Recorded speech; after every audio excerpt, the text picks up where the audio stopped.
What's up, everyone? Pritch here, and patch 104 just got announced and will be releasing later tonight. This is going to be my first run through, my first look at it, going together with you guys and with chat right now, and we'll get this up on YouTube as quick as possible.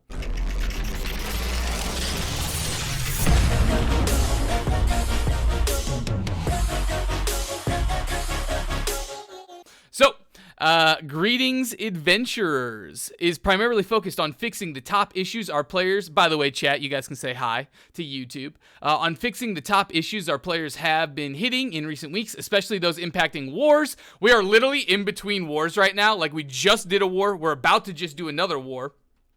And the lag is so bad that nobody can actually coordinate anything. Like it's actually getting really bad. As soon as anybody is grouped or clumped, it's so bad. Notable fixes including resolving AoE magic effect war exploit. Good, thank you. Ice Gauntlet is breaking everything. The issue, preventing players from being able to appropriately increase their faction token cap. I'm pretty sure this was when you got the next upgrade while being at max. I'm like pretty sure that's when that was happening. And beginning work on addressing issues causing invulnerability. Your guys' coding is really bad. You have a lot of client side like stuff that probably shouldn't be client side. We'd like to thank you for your patience as our team continues working on resolving the issues and for your reports on our official forums. You can find a full list of changes and fixes below, but first we'd like to share our plan rolling out Outpost Rush. Thank you, and server transfers in a safe method. Outpost Rush is what I'm most looking forward to. This is a fun game mode that people want.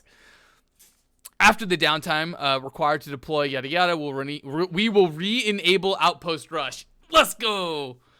Alright, wait, at the times listed below. Alright, whatever. US West will be enabled for server transfers beginning at 2 a.m. Okay, interesting. When the downtime is complete, we monitor server transfers US to ensure no issues. Alright, so we'll be the guinea pigs, no big deal. That's fine with us. That's going to be happening at 2 a.m. Pacific. Did it say... Here we go. Release will be at 10 p.m. on October 27th, which is literally right now. Today is October 27th. US West will begin at 11 p.m. All right. So ours is happening an hour later, I guess. Whatever. We're on US West, by the way. Complete after we monitor server transfer use to ensure yada. We're the guinea pigs. Cool. Outpost Rush. We will monitor Outpost Rush in South America to assure that no issues are encountered. We'll be enabling it for the following regions at the other times. All right. So for US West, we are getting it at 10 a.m. So South America is getting it at 2 a.m. Pacific Standard. West is getting it at 10 a.m. East is getting it at 12 at noon, basically. AP Southeast is 2 p.m. Pacific, and Central Europe is the one that gets screwed the most, which is going to be 7 p.m. Sorry, Europe, you guys are getting hosed, because that's literally, you basically have to go a full day without it, and we essentially don't. Like, Europe's kind of getting hosed there. Our goal is to adhere to the schedule above. We may need to adjust the timings depending on any issues and lack thereof. We'll keep you updated on our forums and through in-game messaging, yada, yada, yada. We'll keep you updated, essentially. Guinea pigs, all that fun stuff. General changes. Remove the Everfall starting beach to funnel new players through the other three locations to increase the probability of new players and friends being able to start together. Why Everfall? Okay, I shouldn't say why Everfall. Of the 4 starter zones, Everfall was the best one to get. Everfall or Windsward. And they basically said, hey guys, we're not going to change anything with the coding and how any of that works, except we're just going to get rid of Everfall. So now instead of a 1 in 4 chance, now you have a 1 in 3 chance. At the cost of getting rid of the best one to start. I'm not a huge fan of that. That kind of sucks for newer players, I'm not going to lie. Like, it's not a huge deal, but like, I feel like you could have done that in a better way, you know. First house discount reduces the purchase price, but does not reduce taxes. However, the UI indicated to players that their taxes would be reduced. Yes, we were lied to. We know. We're getting used to it. It was only after purchasing the house and needing to pay taxes that they discovered they had to pay full price. Yeah, it sucked. Thank you for describing the pain we went through. We will compensate any player who purchased a house before the UI fix went out with 2,000 coins. My taxes are 1,500-ish to 750-ish. That means that I'm going to burn through your 2K in like 2 weeks. I'm not sure that's going to necessarily be the compensation we're looking for, but all right. Slightly improved performance within wars. I would like to see that be greatly improved. I'm just throwing that out there, but please do what you can. Slightly improved the performance of Life Staff with changes to passive abilities Mending Touch and Blissful Touch. I am looking forward to see what those are. Does that mean they finally did something? They finally are nerfing a little bit of the Life Staff? In Update 103, we corrected a bug causing companies to lose income from owning multiple territories or from failed war declarations. With this update, we're reimbursing lost coin revenue. Cool. The company treasury will be reimbursed, resulting from the issue. The revenue return will not exceed the treasury cap. If a company has been completely abandoned, they will not recover coin. We increased the faction token cap by 50% for each faction tier. Wow. We made this change so that players can earn extra tokens even if they've hit the reputation cap and want to save up while working to advance the next faction rank. Here are the new values. Tier 1, 5,000 tokens is increased to 7,500. Tier 2 is increased to 1,500. Not 100. Tier 1 is increased to 7,500. Tier 2 is increased to 15,000. Tier 3 is increased to 22,500. Tier 4 is increased to 37,500. And Tier 5, the final, is increased to 75,000. Overall, I think that's a great update. I think that's a great change. That is going to help people in order to save and earn faction points and then be able to spend them on whatever they need to spend them.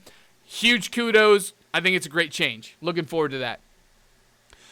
General bug fixes. Fixed an issue where faction token caps were not increasing after players had completed the rank up quest for their faction. We already discussed that. Fixed a rare issue causing world time to skip ahead or behind, which would subsequently cause a variety of issues across the world. No duh. That happened to our Magmel server. It's actually happened a couple times, I think. Oh yeah, make sure you don't get kicked for AFK. Good call, Mike. I've been invited to join the war. Oh boy. Holy cow. All right, we need to speed through this. I'm pretty sure we already have all the stuff we need. Good call, Mike. We have 11 minutes till wartime. All right, we got to go through this. We got to go through the patch notes fast, everybody. All right. We're so fixed an issue causing players to lose houses they owned in Cutlass Keys. Cool. You don't get the, or you're not going to get that anymore. Several rare server crash issues. Okay. I would like to know more details. Fix an issue with the super band notification system showing incorrect times. Fix an issue where players could use their world transfer token while they still had an active trading post contract, causing additional issues. Fix an issue causing some AI to not spawn in the world as intended. Malevolence? Warhammer Malevolence? Please? Fixed an issue where Merkguard corrupted portals in Shattered Mountain were distributing high-tier gear than intended, then respawning faster than intended. Yeah. Fixed an issue where enemies in Merkguard corrupted portal events were dropping loot. Fixed an issue causing an unintended animation where interacting with bubbling cauldron housing item, and an issue causing the ladle object to not appear. That doesn't seem like a big issue. Fixed an issue with star metal and orichalcum ore veins where large ore veins were rewarding small amounts of ore and small ore veins were rewarding large amounts of ore. Didn't know that was a thing. Good to know. Fixed an issue where the war lottery timer would not pause correctly during the war lockout period. Fixed the render distance of the jack-o'-lanterns. Fixed an issue causing GM tag. Fixed an issue causing the GM chat tag to show to non-GM players. That would kind of suck if you were bad-mouthing somebody. Fixed an issue causing armor textures to flicker. An issue with Star Meadow Burrow's Expedition where the arcane protection was not protecting players from certain lasers. That sucks. That's the thing where you hold the yada yada thing and then you move forward. Where is... Where was I? Fixed an issue where certain enemies in the Amaranth Excavation were invulnerable. Didn't know that existed. Ice Pylon could stay on infinite cooldown. Yeah, thank you. Fixed an issue where players could obtain rings that had 2 perks that sharing an exclusive stat.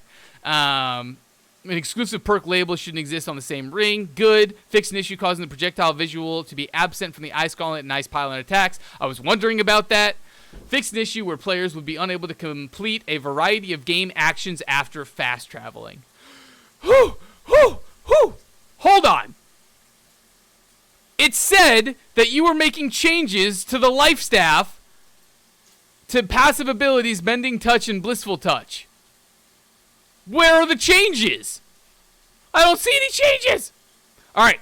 We fixed the fixes listed below are tentative fixes and mitigations. Our goal is to get these changes out and see if issues persist, so we continue to work with them and address in a future update if necessary. Fixed a war exploit where players could use AoE magic effects to capture rally points without taking damage. This should be improved by war performance and life staff performance updates, but we'll continue to monitor this. We fixed several known... We have fixed several known causes of players being invulnerable. This issue is a top priority for our team, and we continue to track down fixes for additional causes that were causing these issues. Basically, if you go windowed mode and you move the window around, you're invulnerable. That shouldn't happen. We have speculatively fixed the issue where players could get stuck after leaving Outpost Rush. This was a rare issue, and our team was not able to reproduce it. We will continue monitoring. This basically kind of sounds like, hey, we saw it happen to you guys, but we don't know why, and we can't see it on our end. I'm not sure if that's very encouraging. And that is the end. Thank you for the support. Where's the notes about the life staff changes? You said you slightly improved the performance with changes to passive abilities, but you didn't tell us what the changes are, if any. What changes did you do? All right. I have a war to get to. As always, everybody on YouTube, this was your patch 104 update that we just burned through, and that is happening on October 27th, 2021. Hopefully, we see war lag fixes. That is my main goal with this patch. War lag fixes and less people being invulnerable. I would love that. As always, I'm Pritch. You can support me with likes. You can support me with subs on YouTube. You can support me with comments. That helps the algorithms out a ton. I love you guys. I appreciate you guys, and I'll catch you in the next one. See ya.